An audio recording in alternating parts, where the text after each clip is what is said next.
কোনোবা মানুহে বিহালী ধাবাত মাতে নেকি মানুহক অপমান কৰাটো এটা লেভেল আছে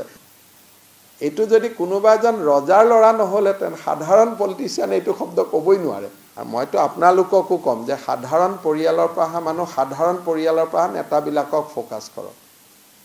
অখিল গগৈকো কৰিলে কোনো আপত্তি নাই সাধাৰণ পৰিয়ালৰ পৰা লুৰিন গগৈকো কৰক সাধাৰণ পৰিয়ালৰ পৰা ভূপেন বৰাকো কৰক সাধাৰণ পৰিয়ালৰ পৰা জি পাৰ্টিয়ে নহক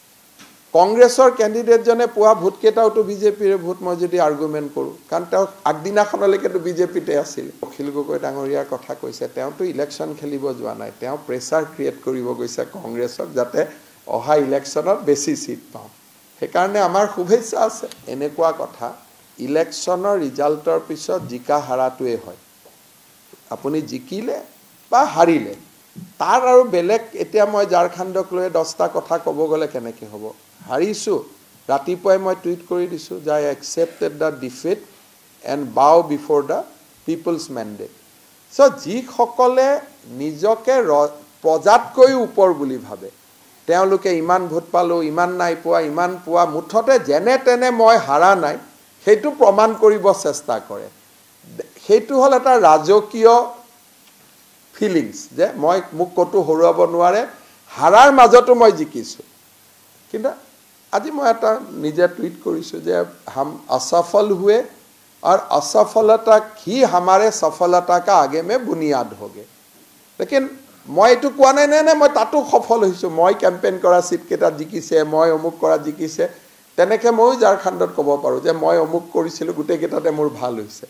It is not the way. যি ৰিজাল্ট আহিছে with gracefully আমি একসেপ্ট কৰি লব লাগে তাতে আৰু পাৰ্সেন্টেজ গুটালে কোনোবাই কব পুলিং পাৰ্সেন্টেজও কম হৈছিল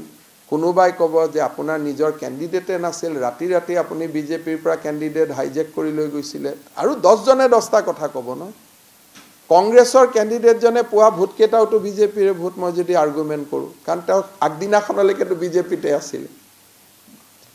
সবে সব আৰ্গুমেন্ট কৰিব পাৰে কিন্তু তেওঁলোককে ভাল ৰাজনীতিবিদ বুলি কোৱা হয় যোনে পৰাজয় দ্বিধাহীনভাৱে স্বীকাৰ কৰি লয় যে আমি হাৰিলো ভুল ত্ৰুটি আছিল অহাবাৰ ভুল ত্ৰুটি শুধৰাই লম those who bow before the people they are the best politician in my eyes তারা যুক্তিতৰ্ক দি লাভ নাই আৰু যুক্তিতৰ্ক কৰি থাকিলে মানুহে বেয়াহে পায় হাৰিছো অহাবাৰ জিকিম ৰকিবুল হুছেইন ডাঙৰীয়াই মোৰ পুৰণা ভাষণৰ ভিডিও স্ক্ৰিন বনাইছিল সামগ্ৰী আৰু মই যেতিয়া সামগ্ৰীত ভাষণ দিব গৈছিলো মই এটাই কৈছিলো যে প্ৰত্যেকটো ভাষণে মই দিয়া আৰু আজিও যদি মোক ৰিপিট কৰিব কয় মই একেটা কথাই ৰিপিট কৰিম গতিকে আমাৰ কত প্ৰিন্সিপল আমি ডাইলুট নকৰো appeasement to none justice to all গতিকে প্ৰিন্সিপল ডাইলুট নকৰা মানুহক দেৰি হলেও মানুহে ভোট দিয়ে আৰু কোনোবাই যদি চাব খুজে ব্যক্তিগত জনপ্ৰিয়তাটো এনেকে জুখিল কৰিব পাৰি কিন্তু আমিতো পাৰ্টিৰ হৈ কথা কম নহয় আৰু যি অখিল গগৈ ডাঙৰীয়াৰ কথা কৈছে তেওঁটো ইলেকশন খেলিব যোৱা নাই তেওঁ প্ৰেছাৰ ক্ৰিয়েট কৰিব গৈছে কংগ্ৰেছক যাতে অহা ইলেকশনত বেছি সিট পাও হেকাৰণে আমাৰ শুভেচ্ছা আছে গতিকে এইবিলাক বহুত সিৰিয়াস মিটিংস নহয় এইবিলাক হৈছে প্ৰেছাৰ টেকটিক্স নহলে আৰু কোনোবা মানুহে বিহালী ধাবাত মাতে নেকি মানুহক অপমান কৰাটো এটা লেভেল আছে এটো ৰজাৰ পুতেকেহে ক'ব পাৰে মানুহক যে বিহালী ধাবাত আহি পলিটিক্যাল ডিসকাশন কৰক এটো যদি কোনোবা এজন ৰজাৰ লৰা নহলেতেন সাধাৰণ পলিটিচিয়ান এটো শব্দ কবই নোৱাৰে যে সিৰিয়াস ডিসকাশন আহি ধাবাত কৰক হি বুলি হেতু কোনে ক'ব পাৰে যেতিয়া এটা ৰজাৰ মেন্টালিটি এটা থাকে আৰু আমিতো এবিলাক কথা জীৱনতো মুখৰ কব মুখেদি নুলাই আমিতো বহুত পিছে থাকো দূৰে দূৰে থাকো আৰু মইতো আপোনালোককো কম যে সাধাৰণ পৰিয়ালৰ পৰা মানুহ সাধাৰণ পৰিয়ালৰ পৰা নেতাবিলাকক ফোকাস কৰক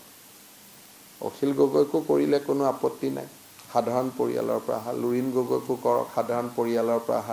ভূপেন বৰাকো কৰক সাধাৰণ পৰিয়ালৰ পৰা জি পাৰ্টিয়ে নহক কিন্তু নিজে আমি জোৰ পৰা আহিছো আমি আমাৰ আইডেন্টিটি এৰি দিব না লাগে আমাৰ কালেক্টিভ আইডেন্টিটিটো হৈছে আমাৰ দেউতা সাধাৰণ ঘৰ আছিল